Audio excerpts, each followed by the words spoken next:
안녕하세요, 여러분. 반갑습니다. 네. 오늘은 저희, 라이브, 우리 직원 A씨, 일반인 B씨와 함께 저희 법률 토크를 하려고 합니다. 매트릭스인가요? 긴장이 된다고. 네, 우리 ABC가 긴장된다 그래서 저희가 또 맥주, 어떤 거 드시겠어요? 네. 서울숲. 서울숲. 네, 서울숲. 네. 서울숲을 일단 마셔볼까요? 저희는 저 떨리는 관계로 빨리 마실게요. 네. 아무거나 선택해서. 네. 사실 뒤로 빼고 하겠습니다.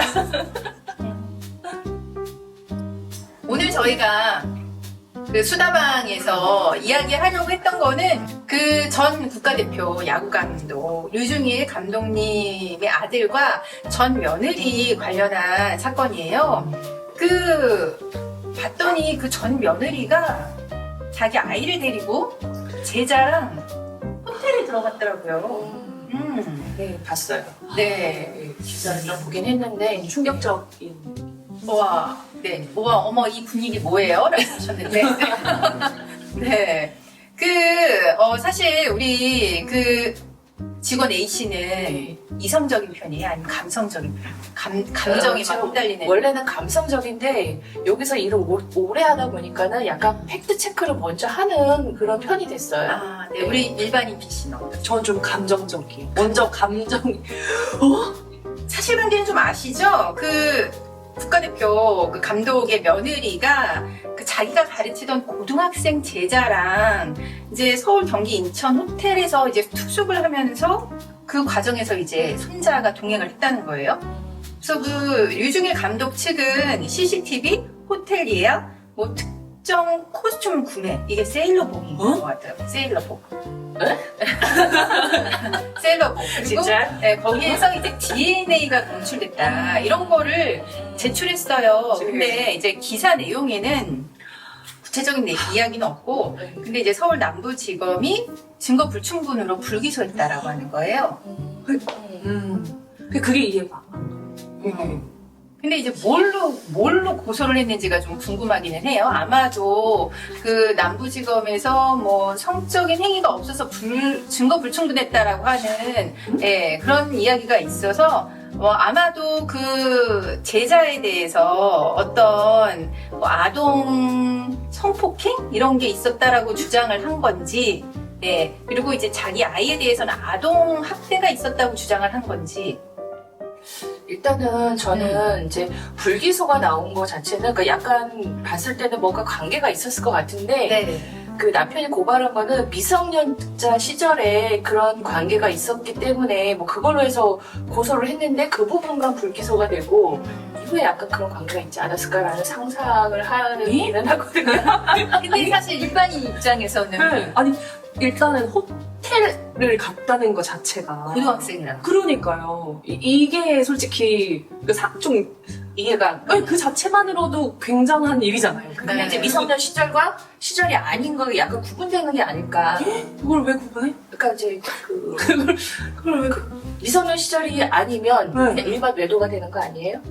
아니 미성년자에 대해서 어떤 성적 행위가 있었느냐 이게 문제가 되는 거긴 한데 아마도 류중일 감독 측은 성적 행위에 굉장히 이제 포커스를 맞췄던 것 같아요. 그래서 검찰에서 성적 행위가 없으니까 무혐의 됐다 이렇게 한 것 같거든요. 근데 이게 아이가 고등학생이면은 16세 이상이에요. 16세 이상이면은 사실 아이랑 어떤 성적인 행위를 했다라고 하더라도 법적으로 처벌은 사실 안 되거든요.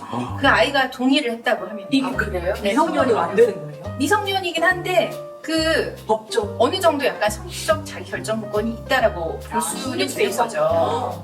다만 근데 저는 이거 보면서 아동 청소년 성보호법이 아니라 아동복지 쪽으로 좀 접근을 했으면 어땠을까 하는 생각이 좀 들긴 하더라고요. 왜냐면 제가 보니까 아동복지 관련해가지고 아동복지법이 18세 미만의 사람에 대해서 자신의 보호 감독을 받는 아동을 유기하거나 의식주를 포함한 기본적인 보호, 양육, 치료, 교육을 소홀히 하는 방임행위 이게 아동복지법 위반이 되긴 하거든요.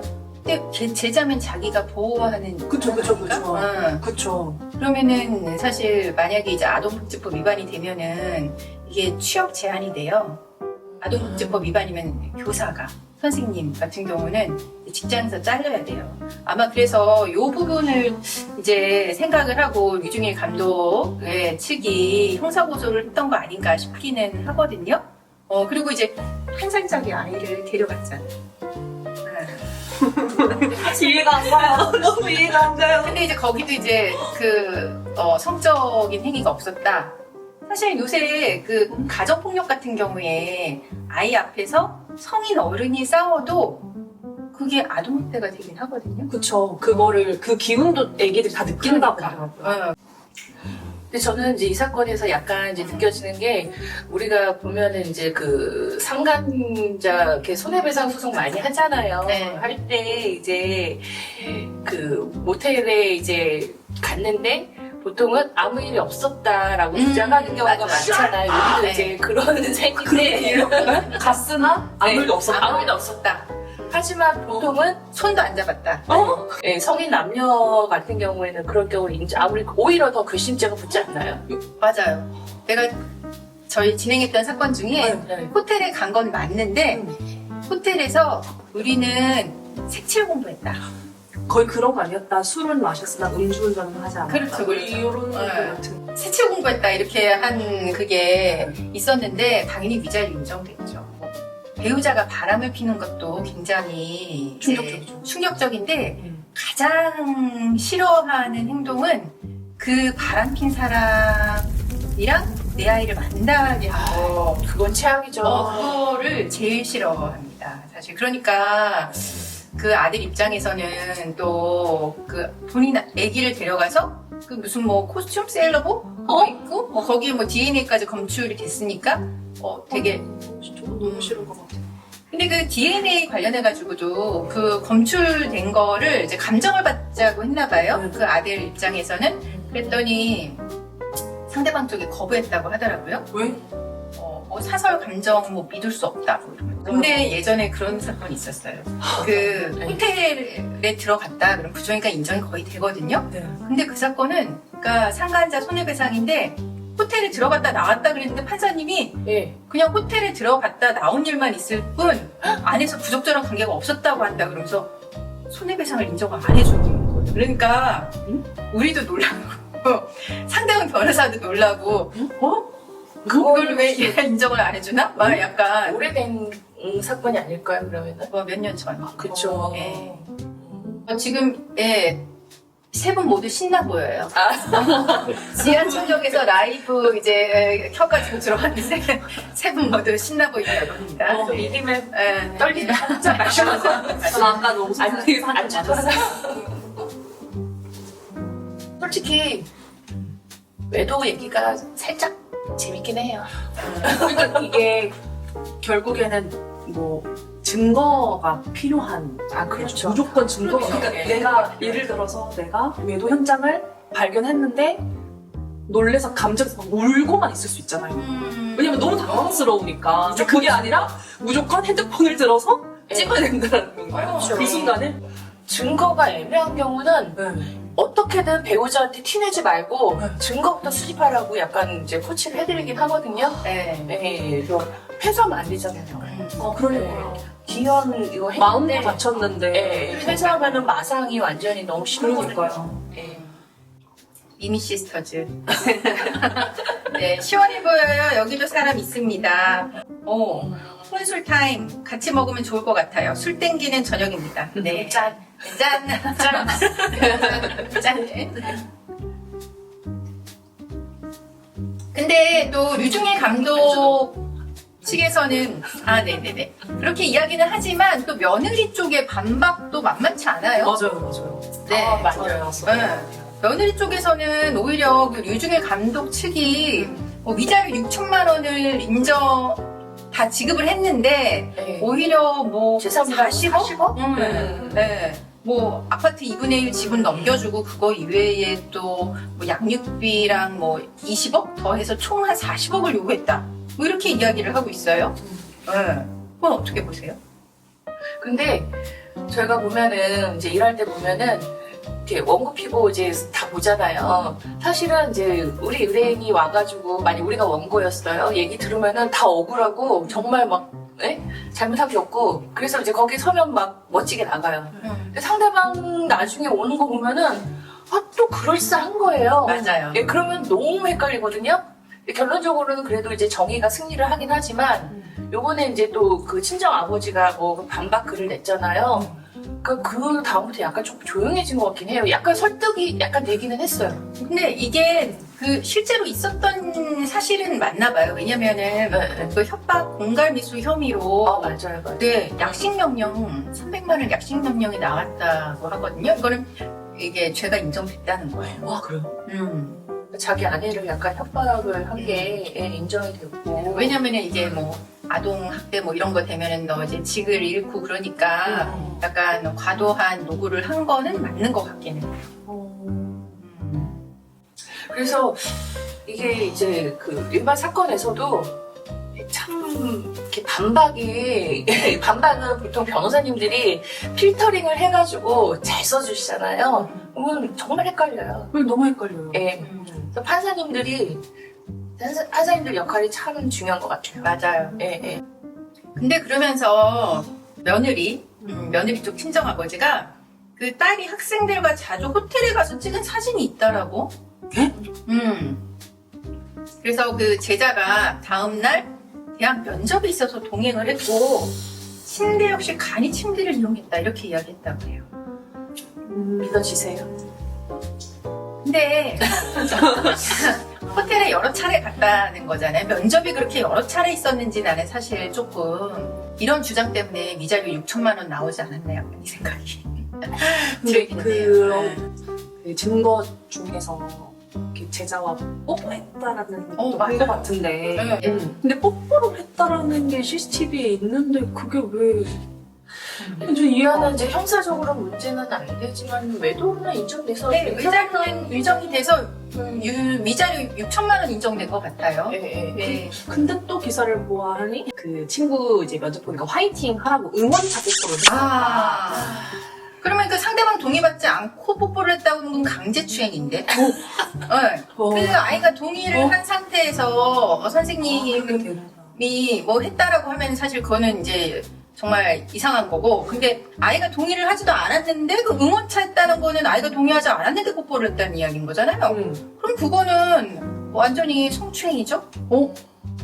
근데 이제 증거 중에 이 사건 말고 일반 이제 그 남자 여자가 같이 다니는 거를 사진 찍어서 올 때가 있어요. 그런데 이제 이게 가끔 이제 약간 애매한 사진 있잖아요. 손을 잡았는지 안 잡았는지 헷갈리는 뭐 이제 이런 사진.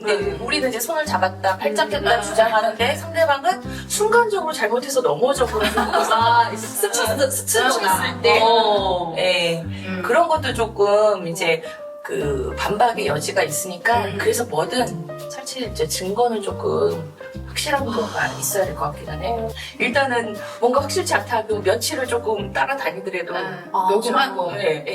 그 둘이 정말 확실한 관계인가. 그리고 하나 더 중요한 거.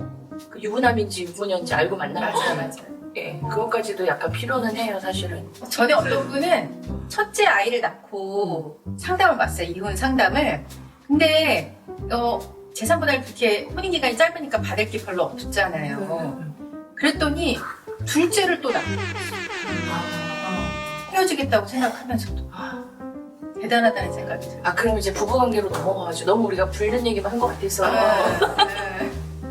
그 왜 있잖아요. 이혼 솔직히 소송을 한다고 해서 무조건 다 이혼으로 끝까지 가는 건 아니잖아요. 실질적으로 보면은 다시 또 화해하고 용서해서 사는 사람들이 있기는 있어요. 엄청 많죠. 예. 제가 봤을 때는 뭐 반 이상인 거. 그 정도. 실제로 특히 이제 남편이 바람을 폈을 때 그 전업주부 같은 경우는 이혼하기가 쉽지 않아요. 애들도 어리고. 그렇죠. 근데 주위에 이제 이혼인데 보통 사람들은 이제 그 속상한 얘기들을 친한 친구들끼리 많이 안 하잖아요. 주변 뭐 친구들 중에 뭐 남편하고 안 좋았던 얘기를 막 솔직하게 하는 친구들이 있나요? 잘 없죠. 없죠? 잘 없어요. 뭐 동네 엄마 친구들한테 뭐 맞아. 이런 얘기 할 수도 없고. 그러니까 카페에 가서 네, 카페 당당히 카페로. 아, 또 깨알 홍보를. 네. 근데 이거 지금 유중일 감독 그 사건 관련해가지고 또 하나가 또 문제가 된 게 있어요. 약간 옆길로 빠졌었는데. 예, 뭐. 전 부인의 또 동생이, 남동생이 그 유중일 그 감독 아들 집에 들어가서 예. 몰래 그 CCTV를 설치했어요. 몰래 카메라를. 영상이랑 음성 녹음이 되는 카메라를 설치했다네요. 이것도 형사고소였대요. 완전히 막 형사고소가 그냥 막 진흙탕 싸움인데. 근데 그걸 했던 이유가 뭐예요? 아니, 뭐 증거가 없으니까. 근데 왜 그랬을까? 뭐 유중일 감독 아들도 뭐 여자를 일부러 데리고 들어온다 뭐 이런 생각을 한 건지 아니면 집에서 무슨 대화를 하는지 그거를 이제 보고 싶어서 한 건지. 네, 그게 이제 통신비밀보호법 위반으로 굉장히 크게 처벌받거든요. 벌금형이 없어요. 아, 그래요? 네, 집행유예 이상. 근데 사실 이게 만약에 몰래 카메라를 그 전 며느리의 남동생이 설치를 한 건데 전 며느리도 이거에 같이 동조를 했다면 이거는 전 며느리도 공범이거든요.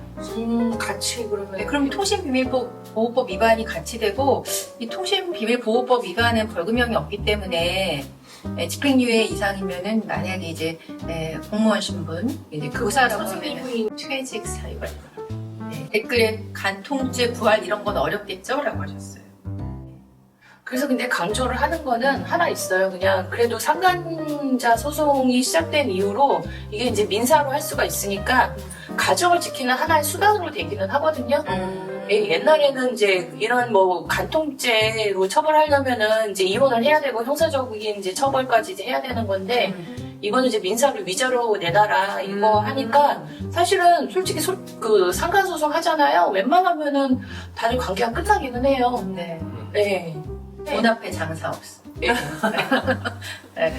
사랑도 식나 봐요. 돈을 줘야 되면은. 그러니까 가끔 보면은 이제 이게 소송을 하면은 오히려 문제가 크게 돼가지고 왠지 뭐 가정이 깨질까 뭐 이런 거 걱정하시는 분들이 많은데 근데 저희 봤을 때는 거의 80~90%는 관계 깨지고 사실은 더 불붙는 경우 많이 못 봤어요. 극히 드물죠. 예. 근데 보면은 바람 유전자는 있는 것 같아서 안 피는 사람들은 진짜 안 피고 근데 그런 분들 있어요. 내 남편은 절대 바람 필 사람이 아니다. 근데 증거가 나오고. 그래서 막 충격받고 돌아가시는. 그러면 한 가지 그러면 여쭤보고 싶은 게 내 남편이 너무 가정적이고 잘해. 근데 나를 완벽하게 속여가지고 외도를 안 들키는 게 좋은 건지 아니면은 어떻게든 내가 그래도 그 사실을 아는 게 속 시원한 건지 어떤 게 더 나으세요? 저는 그냥 모르는 게 약? 모르는 거 좋아요. 차라리 저는 알면은 진짜 더 이상은 나는 알고 응징하는 쪽으로. 모르는 게 약일 것 같긴 한데 만약에 이제 알았다 그때는 이제 끝까지 가는 거죠. 근데 이 유중일 그 감독 사건 관련해서요 하나가 또 있어요. 아니 목에 끊이질 않아. 전 며느리 친정 아버지가 전 사위가 딸을 폭행을 했다. 그래서 전치 3주 진단을 받았다. 이렇게 또 주장을 했다고 합니다. 네, 그래서 이거 상해 혐의로 또 벌금 200만 원을 선고받았대요. 전 사위가 아이 앞에서 딸을 폭행했다. 네. 이거 이렇게 근데 가끔 저희가 보면은 이렇게 그냥 이혼 소송 하나로 끝나는 게 아니라 막 이혼 소송, 형사 사건, 뭐 완전 민사 막 여러 가지가 막 겹치는 사건들이 있어요. 뭐 부부야, 뭐 본인들이 뭐 싸우고 뭐 이러는 건데. 어차피 지금 그리고 또 아이 누가 키우는지도 굉장히 다툼이 되는 것 같거든요. 네, 그러면 아이가 서로 이제 왔다 갔다 할 거란 말이에요. 뭐 면접 교섭이나 이런 거. 그 사이에 사실 상대방에 대한 감정이 아이한테 느껴질 수밖에는 없으니까. 정서적으로 굉장히 좀 문제가 될 수 있지 않을까 이런 걱정이 됩니다. 양육비 안 주는 사람이 나쁠까요? 아이 안 보여주는 사람이 나쁠까요? 다 나빠요.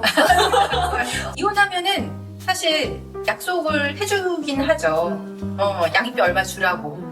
예, 근데 이제 면접은 아이를 보는 거는 약속을 하긴 하는데 양육비처럼 이렇게 강제로 약속을 하지는 않아요. 사실 협의 이혼에서. 앞에 맥주는 PPL인가요? 저희는 PPL 들어오는 거 없고요. 내 돈 내산. 네, 저희는. 저희 대표님이 사실은 굉장히 따뜻하고 좋으신 분이시거든요. 직원 A씨. 네, 제가 이거 맥주를 좀 드셨나요? 이러려고 사실 나왔어요. 대표님께 잘 보이려고. 그래서 오늘 근데 약간 치킨이 없어서 좀 약간 저 삐졌어요. 치맥으로 했었어요. 다음엔 치맥으로. 네, 이게 간단히 뜯으면 과자가 뭘까요? 네, 다음에는 치맥으로. 네, 한번. 목요일마다 라이브 방송하지 않나요? 오늘은 목요일인가 했어요. 네. 오늘은 화요일인데 저희가 오늘 새로 이제 한번 시도를 해보는 겁니다. 그래서, 목요 라이브는 이제 막 질문 오시면 저희가 법적으로 막 제가 빨리빨리 답변을 해드리는데 오늘은 저희 약간 수다, 타임, 네. 이런 식으로 했어요. 네, 그래서 저희 사무실 분위기 굉장히 좋고 분위기 좋아도 다 일을 잘하지 않겠습니까? 그렇죠. 우리 네. 일 잘하죠. 네. 네, 다들 최고라 생각합니다. 네, 사무실 홍보도 하고, 네, 그렇습니다. 네. 오늘 유튜브 라이브 처음 했는데, 그래도 생각했던 것보다 많은 분들이 들어와 주셨어요. 그래서 저희 오늘, 저 오늘 생일입니다. 라고 하셨는데, 굉장히 신나시겠는데, 저희가 이렇게 축하를 해드려서. 네. 저희 다음에 또 저희 기획해서 아마 한 달 뒤? 다음에 또 뵐게요. 네, 언제 뵐지 모르겠지만. 네. 네, 즐거운 밤 되세요. 즐거운 밤 되세요. 네, 감사합니다. 완전 감사합니다라고 하셨어요. 와. 오늘 또 생일 축하드립니다.